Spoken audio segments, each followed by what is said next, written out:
Hi, good evening everyone.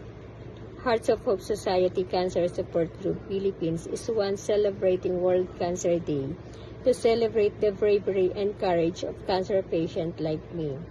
I am Annalyn Lavadia Mangnikmot. You can call me Lynn, a body of Hearts of Hope Society Cancer Support Group. I was diagnosed for breast cancer stage 3B.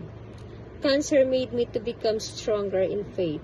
Cancer is not a hindrance for me to help other people. To all the cancer patients like me, my advice is not to lose hope. I look at my cancer as a gift and challenge, not as a misfortune.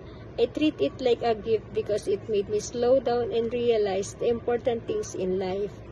I may not have chosen to have this breast cancer, but as a challenge, I choose to face it and use this experience to make sure I stay in good health and shape from this point forward. I know I'm not alone in this battle. I have my family and friends to their endless support and encouragement, and most of all, my faith in our Almighty God. Thank you.